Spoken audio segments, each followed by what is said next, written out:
हमारा जम्मू का जो एरिया है, जम्मू प्रोविंस का, it is almost double then Kashmir. जो कमीशन यहाँ पे बिठाया गया, उनको बोला गया कि आप इसको 7 ही सीट्स बढ़ाइए। ऐसा क्यों किया? जब माहौल ठीक होगा हम दे देंगे। माहौल ठीक था तभी इलेक्शन हुए।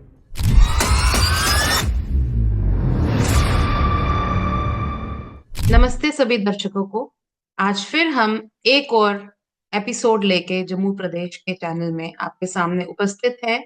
और आज हमारे साथ एडवोकेट पुष्पिंदर सिंह मनहास जी जुड़े हैं एज अवर गेस्ट स्पीकर। तो इनके बारे में थोड़ा परिचय करा दूं। ये हमेशा से एक स्टूडेंट लीडर, कहते हैं ना, बहुत जोश से भरे हुए और with full of energy student leader रहे हैं, जिन्होंने बहुत सारी एडिटेशंस अपने टाइम में की हैं।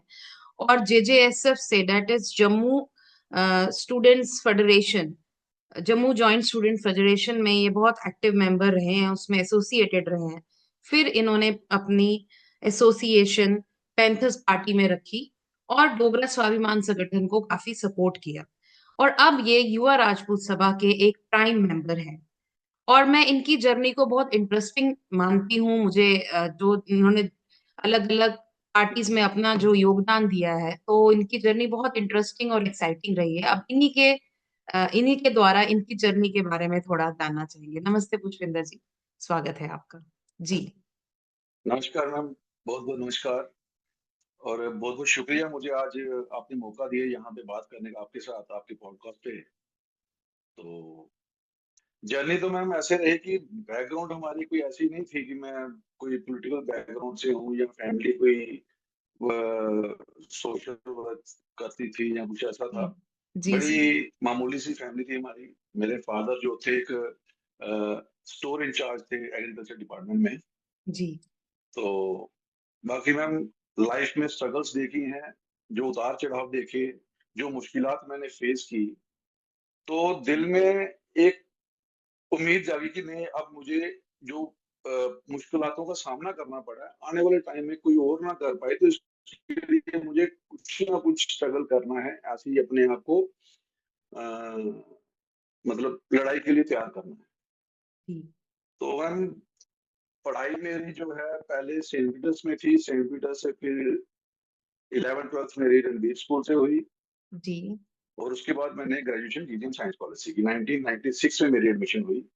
तो वहां से मेरी लाइफ का जो था वो टर्न हुआ।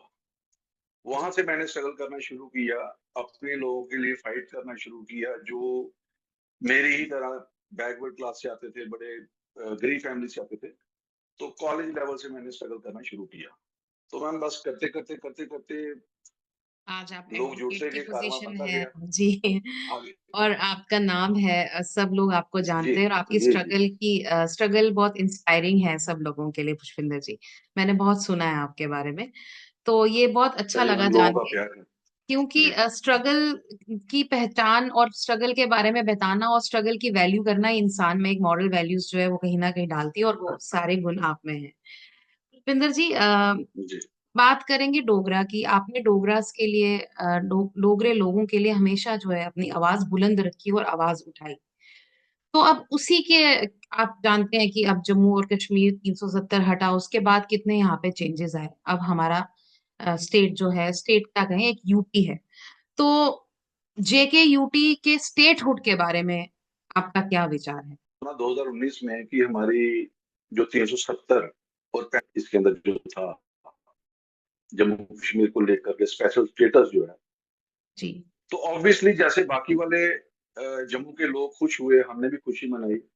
जी। और खुशी इस बात की थी कि अंदर जो उदासीनता पिछले 70 75 सालों से थी कि हमारे ऊपर अत्याचार हो रहे हैं, हम डिस्क्रिमिनेट होते आ रहे हैं in the hands of Kashmiri leadership. Kashmir की पार्टियां समय दबा रही हैं, हमें कुचल रही हैं, जम्मू के साथ भेदभाव करती हैं, नौकरियों में हो या बिजनेस में हो या किसी भी फील्ड में हो, पढ़ाई के फील्ड में हो। तो एक उम्मीद की किरण जागी जब ये बात आई कि 370 और 35 हटा रहे हैं, और डायरेक्ट हमारा जो इंडियन कॉन्स्टिट्यूशन है वो जेएनके के अंदर इम्प्लीमेंट होगा। इम्प्लीमेंट हुए हैं। जी। तो बहुत खुशी मनाई हमने। लेकिन जैसे जैसे टाइम गुजरता गया, इन्होंने स्टेट को यूटी बना दिया। उस चीज का हमें दुख हुआ, क्योंकि ये स्टेट महाराजा गुलाब सिंह जी ने खरीदी थी। जी। और इसकी जो सरहदें हैं, वो गिलगित बाल्टिस्तान तक जंगें लड़के, लड़ाइयां लड़के हमारे शूरवीर योद्धाओं ने इसकी बाउंड्रीज बढ़ाई, जिसमें जनरल जोरावर सिंह थे, ब्रिगेडियर जिंदर सिंह जी थे। जी। और उनका एक ख्वाब था, उन्होंने पहले तो ये इसको एक कंट्री का दर्जा था, JNK कंट्री थी। उसके बाद महाराजा हरि सिंह जी के विजन की वजह से, उनकी दूरदर्शिता की वजह से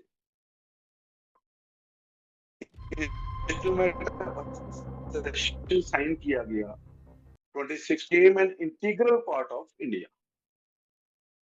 जी। लेकिन कुछ ऐसी साजिशें रची गई, कुछ ऐसी घटनाएं हुई घटी यहाँ पे, जिसकी वजह से महाराजा साहब को यहाँ से बाहर जाना पड़ा और बाकी की लाइफ उनको मुंबई में गुजारनी पड़ी और वहीं पे उनका स्वर्गवास हुआ। तो ये वही स्टेट है। और आज बाकी देखो पूरे हिंदुस्तान में जहां भी यूटीज थी, उनको यूटीज का स्टेटस हटा के उनको स्टेट्स दिया गया, उनको प्रमोट किया गया। लेकिन वाहिद हमारी ही ऐसी एक स्टेट थी जिसको पहले एक कंट्री का दर्जा था, वो स्टेट बनी, अब स्टेट के दर्जे से अब यूटी बन गई। हमें डिमोट किया गया। हमें उससे भी कोई परेशानी नहीं थी, जी। हम उसमें भी खुश थे। लेकिन जब लॉज इम्प्लीमेंटेशन की बारी आई, जब डेवलपमेंट्स की बारी आई, जो डिस्क्रिमिनेशन पिछली गवर्नमेंट्स हमारे खित्ते के साथ करती आई, वही डिस्क्रिमिनेशन आज की सरकारों ने भी करना शुरू कर दिया। जब आपने रिऑर्गेनाइजेशन एक्ट इंप्लीमेंट किया, आपके पास चांस था कि जम्मू के पास जो एक बड़ा शेयर है, उन हमारी जो एरिया वाइज देखा जाए, हमारा जम्मू का जो एरिया है, जम्मू प्रोविंस का, it is almost double then Kashmir. Mir, yes. हमारी पॉपुलेशन उससे ज्यादा है। जी। तो अगर आप रिऑर्गेनाइज करना चाहते थे, कॉन्स्टिट्यूएंसीज की डिलिमिटेशन करना चाहते थे, तो आपने एक्ट के अंदर ही वहां पे डाल दिया कि आप 7 सीट्स बढ़ाएंगे। जो कमीशन यहाँ पे बिठाया गया, उनको बोला गया कि आप इसे 7 ही सीट्स बढ़ानी है। ऐसा क्यों किया? इसके पीछे कोई ना कोई रीजन रहा होगा। सेंट्रल गवर्नमेंट की कोई ना कोई सोच रही होगी, जो सोच हमें लगता है जम्मू के लोगों के खिलाफ। आप उनको फ्री हैंड देते ना, आप सर्वे कीजिए, आप नया सेंसस कीजिए, आप एरिया एरिया वाइज। देखिए, डेमोग्राफी देखिए, पॉपुलेशन देखिए, उस तरीके से जो आपको जेन्युइन लगता है, कितनी सीट जम्मू को मिलनी चाहिए, कितनी सीट कश्मीर को मिलनी चाहिए। मैं नहीं कहता हूँ जम्मू की बढ़ा देते, एटलीस्ट उनको फ्री हैंड देते और हमारा ऑटोमेटिकली जम्मू का शेयर बढ़ता। देखो आज हुआ क्या, आज भी मैक्सिमम सीट्स कश्मीर के पास है, जम्मू की फिर भी सीट्स कम है। रिप्रेजेंट जम्मू ने बीजेपी को दिल खोल के वोट दिया। मैंडेट दिया। 29 MLA जम्मू से 29 MLA बीजेपी को मिले हैं। जी। लेकिन सरकार हम। सरकार किनकी बनी?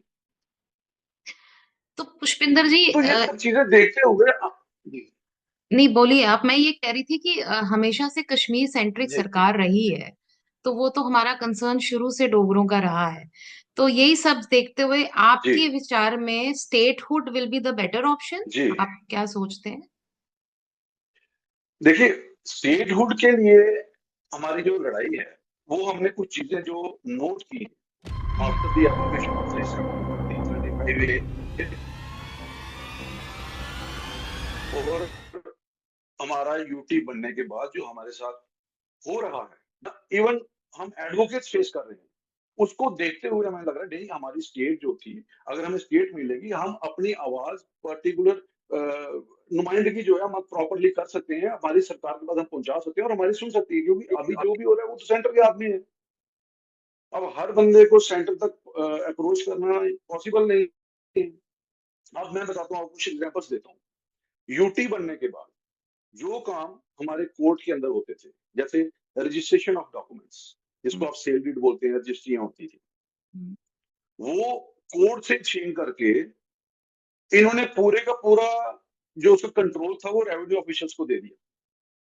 ये मैम आप भी जानते हैं, मैं भी जानता हूँ, जग जानता है रेवेन्यू ऑफिशियल्स कितने ईमानदार होते हैं। मैं ये नहीं कहता हूँ वो बेईमान है, मैं कहता हूँ बहुत ईमानदार हैं। लेकिन कहीं ना कहीं कुछ ऐसे ऑफिशियल्स बीच में होते हैं जो इस चीज का बेनिफिट उठाते हैं। आपने आज फर्द काटने के लिए जाना हो, कटवाने के लिए जाना हो, तो बिना सिफारिश के, बिना पैसों के फर्द नहीं करता। तो आपने पहले भी यही हाल था, लेकिन पहले उनको जजेस का, जुडिशरी का डर होता था, डर एडवोकेट्स होता का था। डर होता था, अगर गलत फर्ज करके दिया, गलत डॉक्यूमेंट दिया, तो हमें वहां पे बुला करके हमारी झाड़ हो जाएगी। लेकिन आज तो पूरा कंट्रोल उनके पास है। आज वो खुले आम मनमानी कर रहे हैं। और आज आम इंसान जब कोर्ट में जाता था मैम रजिस्ट्री करने के लिए, सुबह अगर 10 बजे कोर्ट लगता था, 11 11:30 बजे तक सारी डॉक्यूमेंट्स हो जाते थे और 11:30 बजे पार्टी अपने अपने घर चल जाती थी। लेकिन आज किसी को रजिस्ट्रेशन करवाने के लिए जाना हो, तो कम से कम 2 2 4 4 5 5 दिन, इवन 15 15 दिन, महीना महीना भी लग रहा है। तो जी। एक तो ये पॉइंट हो गया।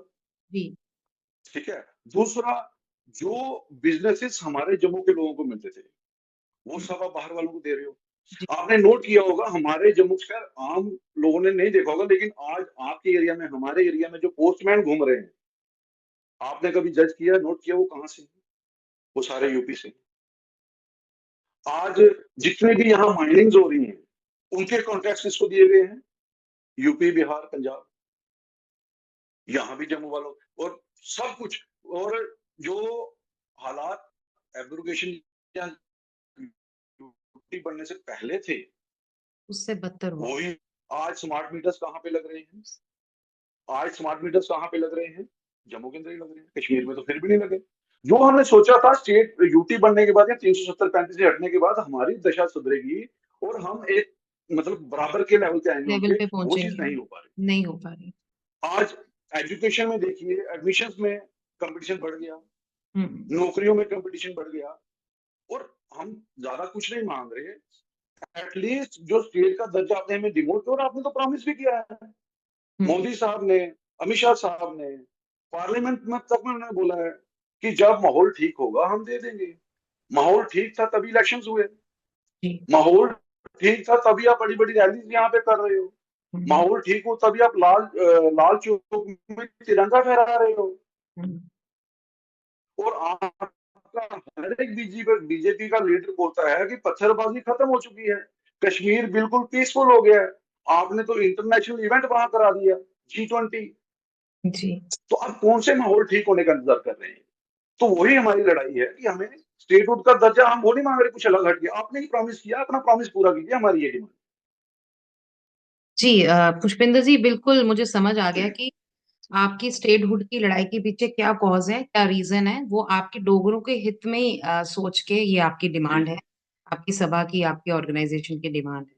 जी जी तो जी पुष्पिंदर जी, ऐसा जैसे हम जी मैंने आपसे पहले कुछ लोगों का को भी पैनल में जैसे बुलाया था, तो उनसे मेरी बात हुई। वो चाहते हैं कि जम्मू को अलग किया जाए कश्मीर के साथ, कश्मीर को यूटी बना दिया जाए और जम्मू स्टेट जो है वो अलग हो जाए।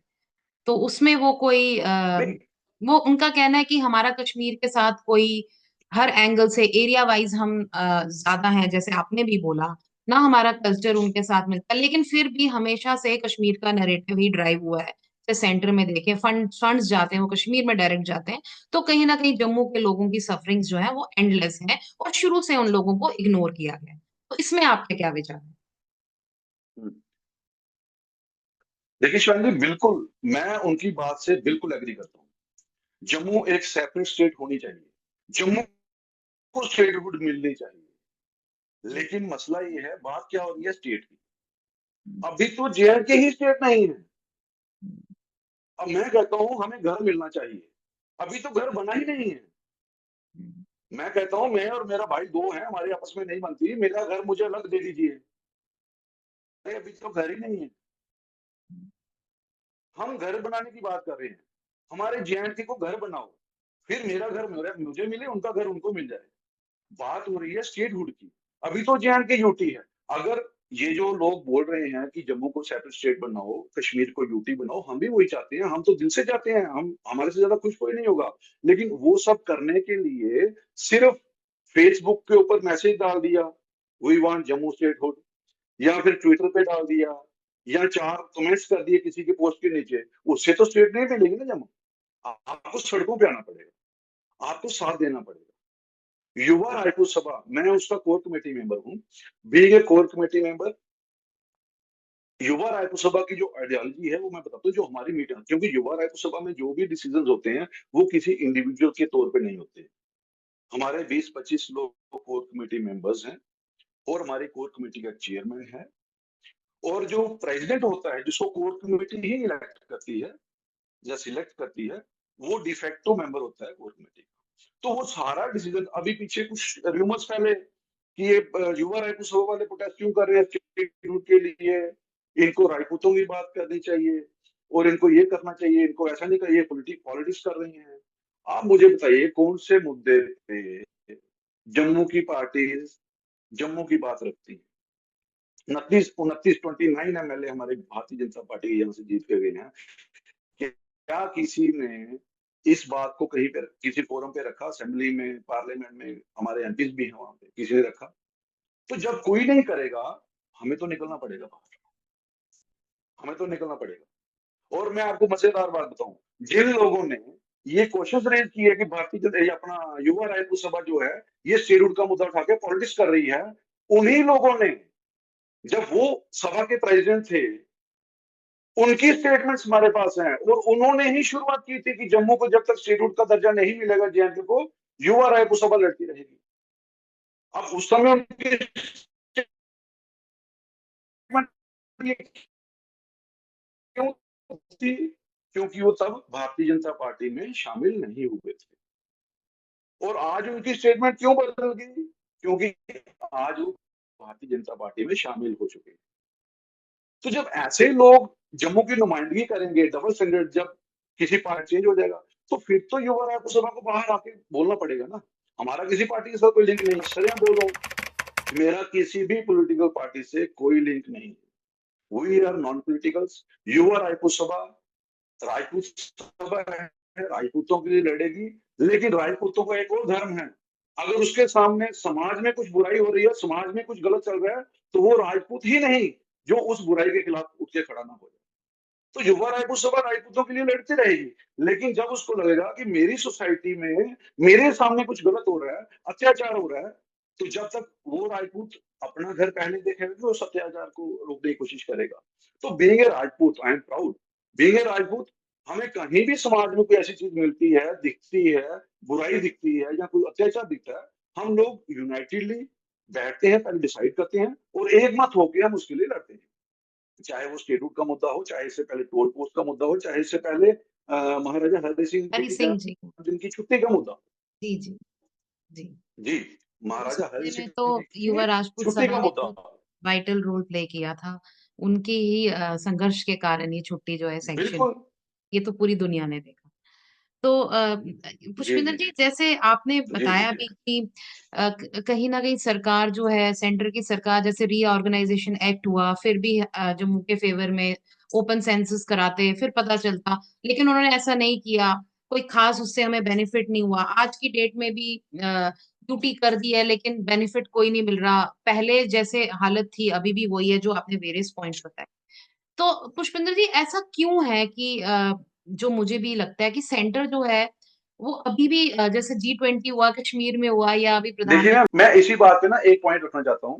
जी बताइए। जैसे रीऑर्गेनाइजेशन की बात की आपने, हम्म। रीऑर्गेनाइजेशन एक्ट जो बना है ना, उसमें आप सेक्शन 60 से लेके 63, 64, 65 तक पढ़िए जरा। उन्होंने यूटी बनाई, जी तो ये जो रीऑर्गेनाइजेशन एक्ट के अंदर ही इनकॉर्पोरेट कर दिया गया। जैसे मैंने बताया सेक्शन 60 से लेके आगे जी 61, 62, 63 एंड सो ऑन, तो वहां पे पर्टिकुलरली लिखा गया कि आपको जो 7 सीटें थी 114 ही करनी है, पीओके वाले मिला के। तो हम्म। ऐसा क्यों बोला गया? उनके हाथ क्यों बांधे गए? आपने कमीशन बिठाया, उनको बोलते जितनी सीट बनती है बनाइए। अगर जम्मू को ज्यादा मिलती है जम्मू को दीजिए, अगर कश्मीर को मिलती है कश्मीर को दीजिए। इसके पीछे कोई ना कोई थ्योरी थी। फिर वही बात, जम्मू को इन्होंने एज ए कॉलोनी रखा हुआ है। जैसे ब्रिटिशर्स ने इंडिया को कॉलोनी बना के रखा होता, वैसे ही सेंट्रल गवर्नमेंट ने जम्मू वालों को कॉलोनी बना के रखा हो। यहाँ पे आना है, खाना पीना, लेकिन फ्लाइट पकड़ के कश्मीर में ही जाना है। G20 कश्मीर में ही करवानी है। मोदी साहब ने दिवाली कश्मीर में मनानी है। शाह साहब ने तिरंगा कश्मीर में फहराना है। भाई जम्मू वालों ने क्या पाप किया है? तो ठीक कहते हैं आपके पैनलिस्ट की भाई जम्मू को जम्मू स्टेट बनाओ, लेकिन उससे पहले जेएंडके के लिए फाइट करना पड़ेगा, हमें वापस स्टेट का दर्जा तो मिले, फिर हम कहें भाई उनको अलग कीजिए, हमें अलग कीजिए, हमारा हिस्सा अलग कीजिए, उनका हिस्सा अलग कीजिए। तो ये एक लड़ाई, इसके पीछे भी साजिश है जो इन्होंने यहाँ पे 7 सीटें ही बोला बनाने के लिए। इसके पीछे रीजन वो बेटर जानते होंगे, लेकिन कोई ना कोई साजिश है हमारे खिलाफ।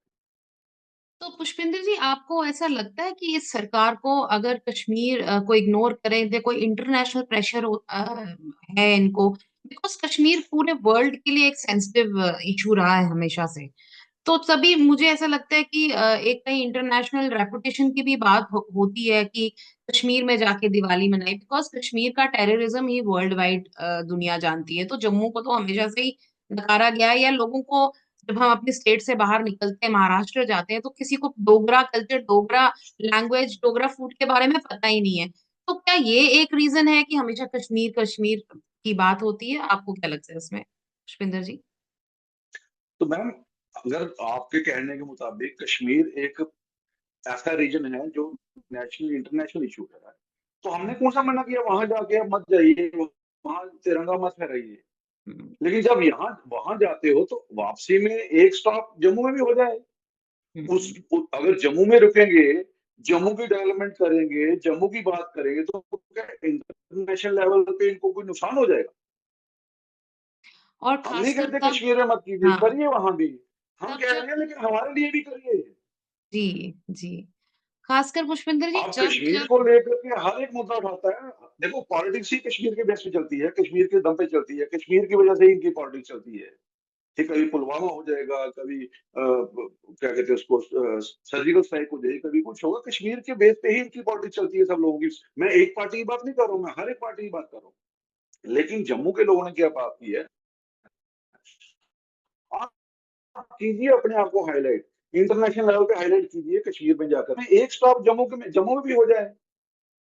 हम भी जी, देख लेंगे आपको, हमारे भी प्रधानमंत्री हैं, अब हमारे भी होम मिनिस्टर साहब हैं, आप हम भी चाहते हैं हमारे सड़कों के किनारे खूबसूरत फूल हों। जब हम कश्मीर के एयरपोर्ट के बाहर जाते हैं, पूरी सड़कों के साइडों पे फूल, वॉशरूम्स ए क्लास, 5 स्टार होटल्स जैसे फैसिलिटी उन वॉशरूम्स में।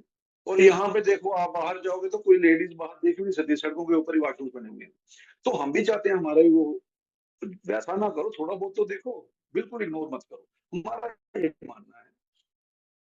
खासकर पुष्पिंदर जी जब तब जी हमारे जानी। जम्मू से एक मैंडेट उनको मिलता है, तो इसलिए उम्मीदें ज्यादा हैं। लेकिन पुष्पिंदर जी, मेरा ऐसा मानना है कहीं ना कहीं हमारे लोकल लीडरशिप की कोई कमियां हैं, मतलब we don't have that strong leader जो हमारे जम्मू को एक रिप्रेजेंटेशन दे, और जम्मू की बात रखे। वो लीडरशिप की कमी हम लोगों को हमेशा से खलती है पुष्पिंदर जी। और आपका view ma'am, we point. Have weak leaders, या वी, मैं ये कहूंगा कि वी डोंट हैव लीडर्स। जी लीडर्स वो होते हैं जो अपने बलबूते पे जीते, लोग उन लीडर्स को वोट डालें। यहाँ पे तो लीडर्स को वोट नहीं पड़ते, और जो लीडर्स वोट मांगने थे वो कहते हैं हमें वोट मत दो, मोदी को वोट दो। तो लीडर्स कहाँ है जम्मू के पास? We don't have leaders, we don't have leaders. जी, बिल्कुल Pushpinder ji, I agree with this point. और स्टेटहुड की डिमांड जी जी। आप लोग की क्यों है, वो सारे पॉइंट्स मैंने अच्छे से अंडरस्टैंड किए। शायद इससे पहले मैं भी इस बात को नहीं समझ रही थी, और यही बात मैं अपने व्यूअर्स तक पहुंचाऊंगी आपके माध्यम से। और हमारे साथ जुड़ने के लिए जी पुष्पिंदर धन्यवाद। जी बहुत बहुत धन्यवाद। और शीघ्र ही हम दोबारा जुड़ेंगे और इस वार्तालाप को आगे लेके जाएंगे। बहुत धन्यवाद, बहुत थैंक यू सो मच।